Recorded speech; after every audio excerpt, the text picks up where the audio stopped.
I'm just going to get us started and let other people trickle in. So, just going to review the agenda today first. So we're just going to do some welcome and introductions, and then we're going to have our talk story session with Rahul. And at the end, we'll have a little Q&A and wrap up. But we'll also allow Q&A throughout this talk story session as well. So, just to get started. I am the host today. I'm Jackie. I'm with the provider services team. A little bit about me. There's some of you that know me. I am a speech pathologist by trade. I spent 10 years in acute care and working in SNFs with geriatrics. And then I decided to transition out of clinical care and into non-clinical care. And I landed here at HHIE in July, and I've been thrilled to hit the ground running. Normally, my partner in crime and the other member that hosts this is Clarissa, and she is a family nurse practitioner, and she compliments me because she did pediatrics. So it's pretty fun that we get to kind of look through the clinical lens when we're doing this, what would be important for our users. So then when we go back and we advocate for stuff, we get to kind of bring that to the table. But Clarissa decided to be on vacation. So it's just me today, me and Rahul, that are going to be chatting it up. So with all that being said, and without further ado, I'm going to allow our next guest to introduce himself, our fearless leader and CEO, Rahul. Oh, I'm a little impressed with that photo. Thank you, Jackie. We're so thrilled to have you. I see a lot of friendly and familiar faces. I tried to stack the deck with some friendly folks. We have the CEO from Wyoming's HIE as well, Ben Tyrell. I thought we could get another perspective from a state with a rural population of about our size as well. I'm Rahul. I'm HHIE CEO. I've been CEO since October of 2024, and I'm excited to kind of talk story with you all. Please just ask questions or jump in whenever you want or can. I see Jeff Grant is here. Jeff is our new head of IT. He's got 25 years experience in the industry. So welcome and aloha, Jeff. We're so thankful to have you here. Jackie, I'll pass it to you. And again, just jump in, folks, with questions as well. And I might ask questions too, since I know a lot of you as well. I'm known to do that. It's kind of annoying, but I do it. Jackie, back to you. Perfect. So like Rahul said, this is pretty informal. The goal is to really just get to know Rahul. And so anytime in between questions, if anybody wants to ask anything, feel free. We will stop. There's no rules. That being said, there are some people on this call that may not know you very well, Rahul. So can you just share a little bit about you and your background and what led you to HHIE? For sure. I think maybe happenstance or kind of very fortunate.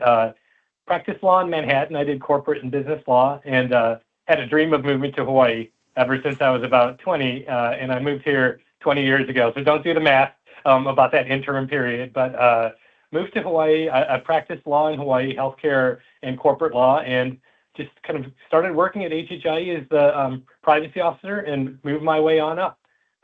So just really happy to be here. Moved my way on up to the head of operations and then the head of the company as well. Nice. Thank you for that background. It's always nice to hear where people came from. And, you did say that you've been with HHIE or you've been in the CEO role since October of 2024. So please, can you share what do you enjoy most about leading our company? Well, first we have a great group of people, Ben, and I'm going to ask you kind of what you love about running an HIE, but I'm going to just tell a little story. My folks are getting a little bit older and had to bring mom to Castle's emergency department a few weeks ago. Now, I've taken 2 friends to the emergency room for soccer injuries, but I haven't been there in like 20 years. The EKG tech was a young lady I've known since she's 13, like a family friend. She's now 23. She came and gave me a big hug and took amazing care of my mom. And then Castle's ER is not huge. It's what you'd expect. And a gentleman rolled out. He's like, "Hey, Rahul." And I knew him from basketball, so I've known him for almost 20 years in Hawaii. And then the EKG tech was rolling him out, and she said, "I know Rahul too." So it made me feel like a VIP, but it made me love Hawaii and Hawaii healthcare. Like the heroes are the folks that provide the care. I know there's many of us in supporting roles around the table, Derek and team, Abe, Emerald from Medicaid, from the Department of Health, and others. But I really love that we're a community, and HHIE can play kind of an important supporting role in helping those who provide great care to the folks in the state. When I talked to the ER doc who provided great care, I said, hey, I happen to work at HHIE. Do you know Rebecca Burton or HHIE? And she said, yes, I use HHIE all the time for my patient care, and it's extremely helpful. And that made me kind of feel good. And I guess I would say also, like, times have become a little bit difficult and polarized in this country. And I love the idea of kind of being local, working local, helping create a wonderful environment in our company and helping affect change at the community level, because I think that's maybe the best that we can do or what we can do. And Ben, I'm just going to ask you, and I'm sorry to take it off tack. What do you like about running an HIE in Wyoming? And I think Wyoming is rural and small, a little bit like Hawaii, but much more large geographically. So just curious what you think when you hear from me. Well, we're Montana. Oh, Montana, and I said Wyoming, and I blacked out. Yeah. You get me in trouble if I. So it is. So my background was in provider administration and business development side. So I came from running post-acute care facilities. So I appreciate your nursing home and long-term care experience. That was my world for a number of years. And helping to be a part of an organization that's helping to improve both the lives of patients, but also the lives of providers. My wife's a physician, and so she is a user of our platform. So I get a lot of great feedback when we do things right and when we don't. So we get to feel the benefits and some of the pain of the process of taking care of complex patients in challenging environments. I think Montana and Hawaii, there's a lot of similarities in some of the challenges of managing patient care and managing patient populations in remote environments that are not easily accessible to care. I think when we talk to others about rural healthcare, a lot of times the concept of rural involves being 2 hours from Chicago. And when you work in environments like ours, where you're 5 hours from Billings, which is 8 hours from Salt Lake, those are very different environments to try to manage care. And having the ability to access information and get that information in near real time, and allowing providers to understand what's going on with their patients, and for those patients to be able to get high quality care is a great feeling to be a part of. Thank you, Ben. And Jackie, will you move the slide forward? If I look at myself one more second, I'm going to start to break out. Yes. This is actually a good segue, because I remember when I first started with the company, and probably one of the first conversations that you and I had, this is something that you brought up to me. And so you showed me this, and we just kind of had a chat about it. But I'm not sure that this is something that really gets shared outside the company. So I think it'd be really interesting if you could talk about HHIE's strategic vision and plan, where you think we're headed, the progress that we've made so far, and the things that we're really focused on right now. Yeah, no, perfect. I'd love to do that. And kind of just talking about our role in the community, kind of as an introduction, is we really want to provide the data and the connections to improve care coordination, to make healthcare work more seamlessly. And I think having connected all the hospitals, starting to work to connect the FQHCs and the independent providers, can really make healthcare delivery more efficient for care coordinators at the health plan and at the healthcare delivery level as well. So I think kind of first of all, we really want to be a mission-driven organization. We're so thankful to have Ben here, and kind of the HI community is so tight-knit. And one thing that you'll see is that all of us do this job to try to improve that mission. Our mission is to really create that interoperable data exchange system that's most importantly bettering patient care and reducing costs. I'm not going to go through this slide in detail because I think it might be a little bit cumbersome, but I'm just going to kind of hit a few highlights. So the first one is data quality and completeness. We're so lucky to hear from providers about kind of where pain points are, where needs are. We had a kind of slight issue with Hilo Medical Center's data, which is coming back up live within the week or so. understanding if we need diagnosis codes or kind of certain information from different kind of areas in healthcare, and then also increasing kind of the breadth and the depth of the data, so that we can have very complete, full data, both from all of the data sources, but also with all of the kind of important data fields included, can really lead to best patient care. And Dr. Burton, I think maybe you probably have an example or two where there's gaps that we filled that have had kind of real world implications maybe in bettering patient care. So I'm not sure if you're able to get off mute, but just kind of curious on your thoughts on that.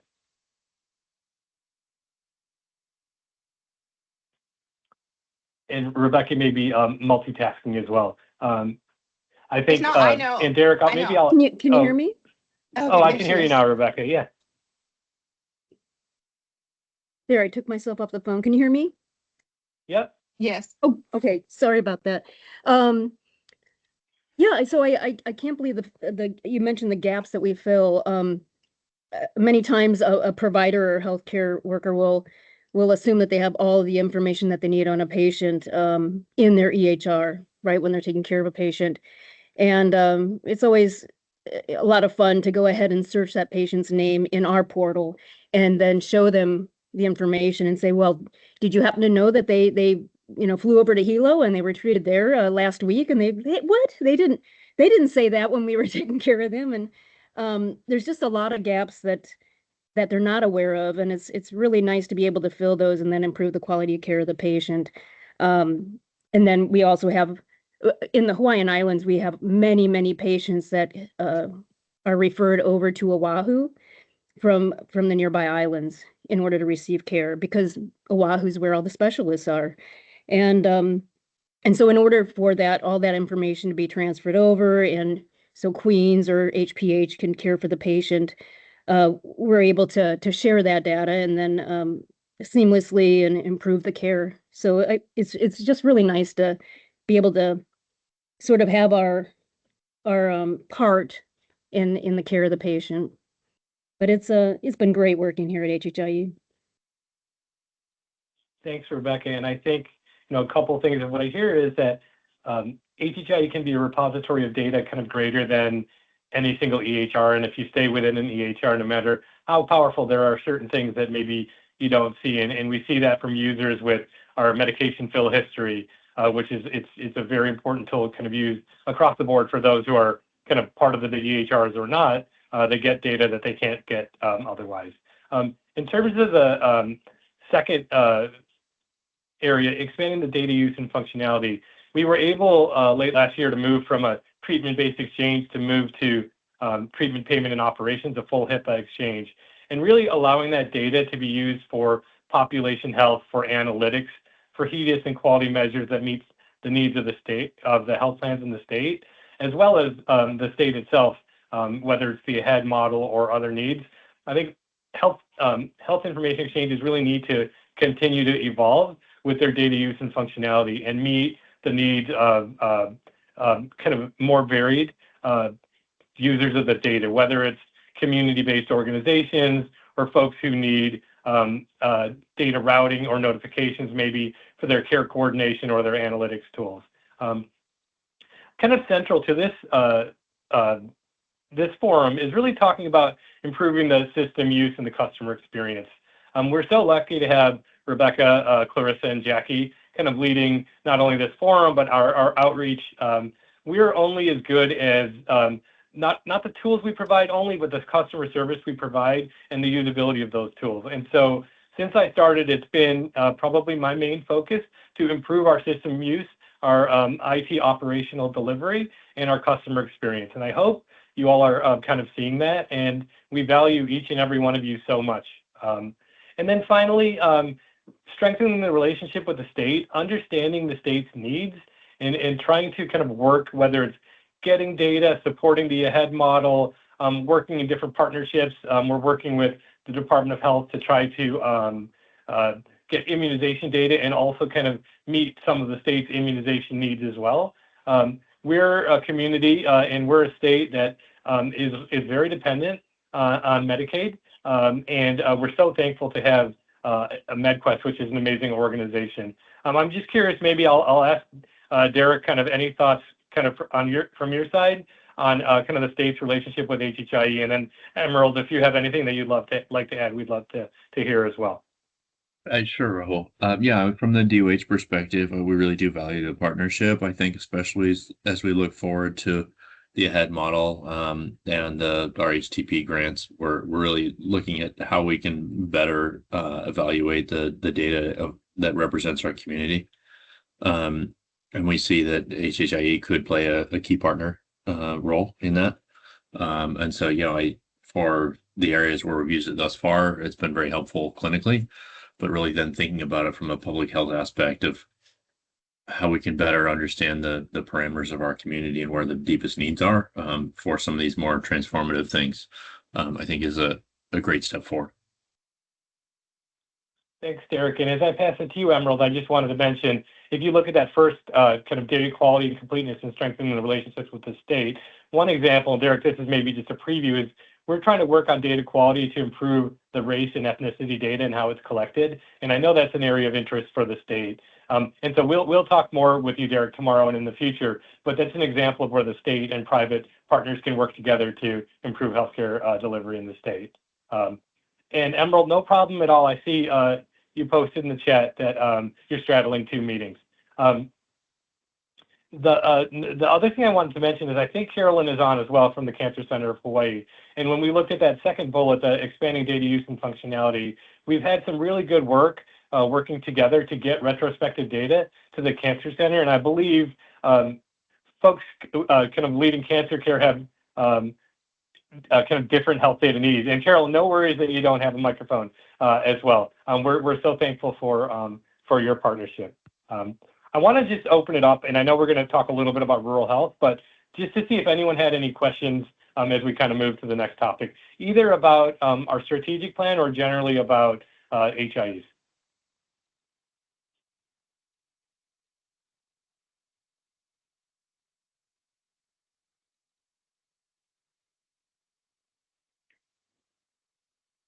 And thank you for that comment, Carolyn, that the addition of the retrospective data has been helpful for your patient care, and we appreciate what you all do in the community.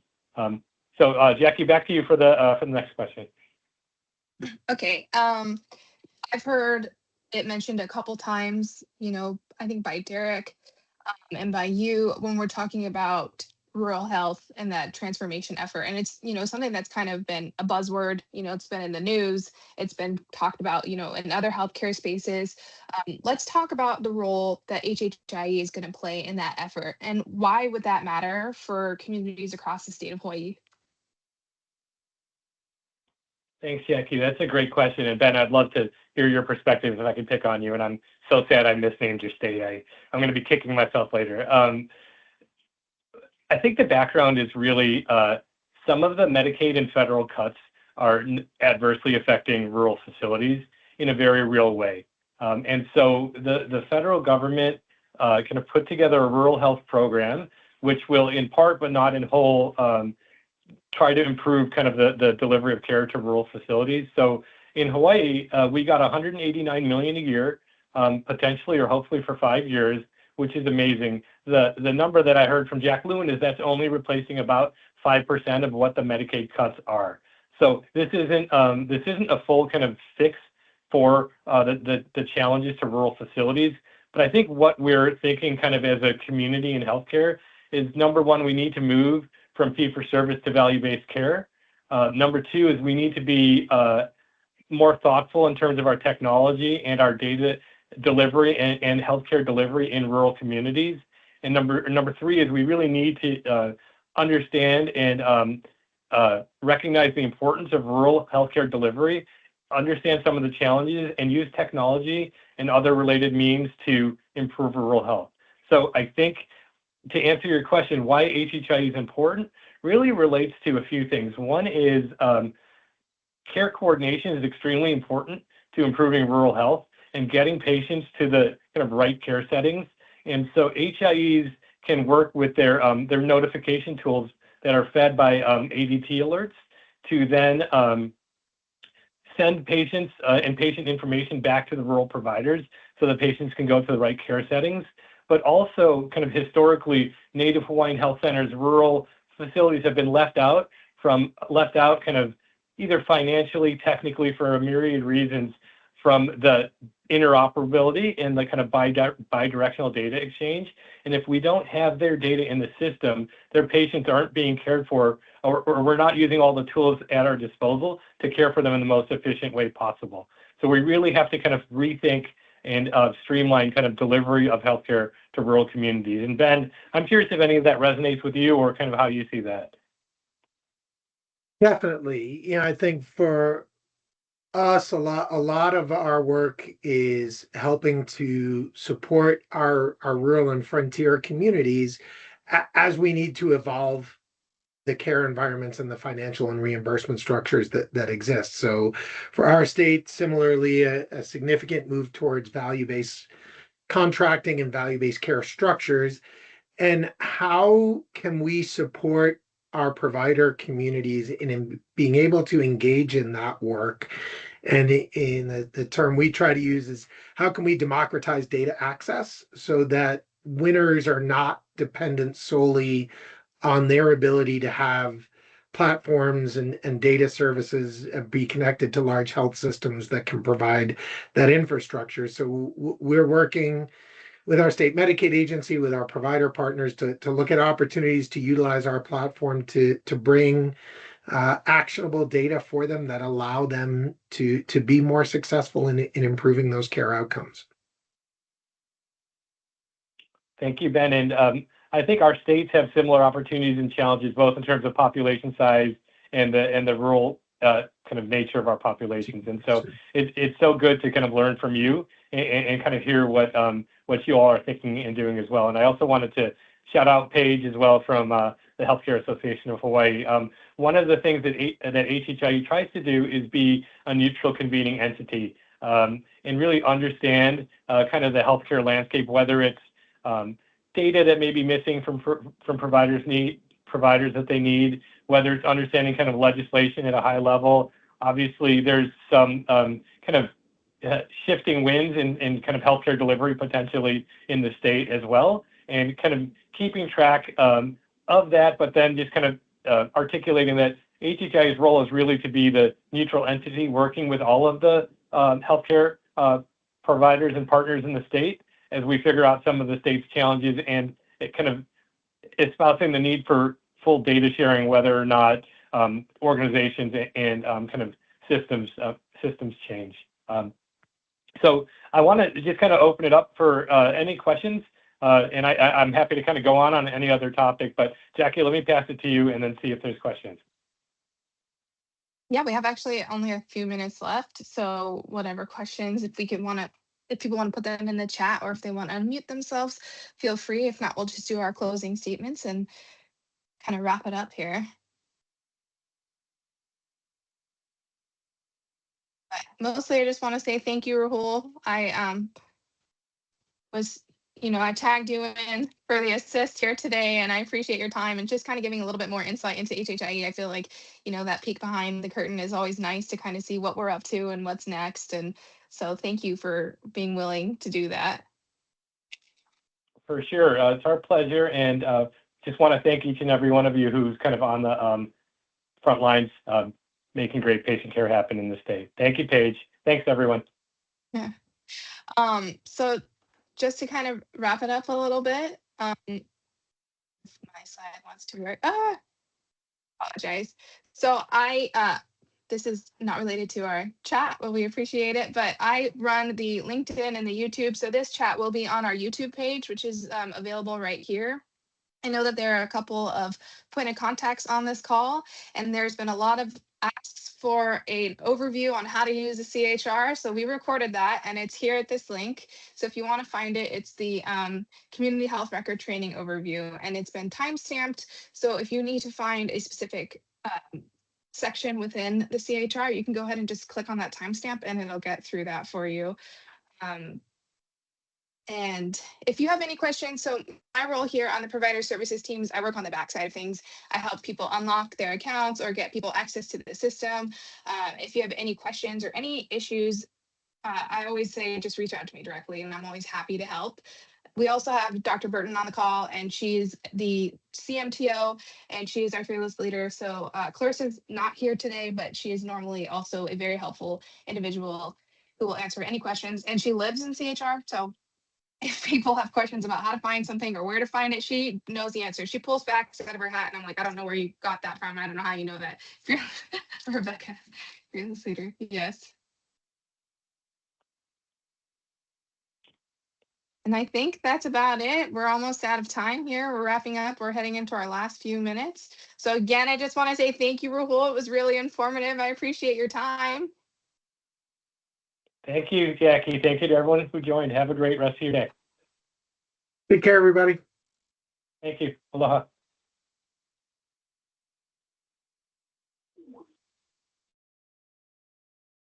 Was last week, so Yeah. we used it all up. Um,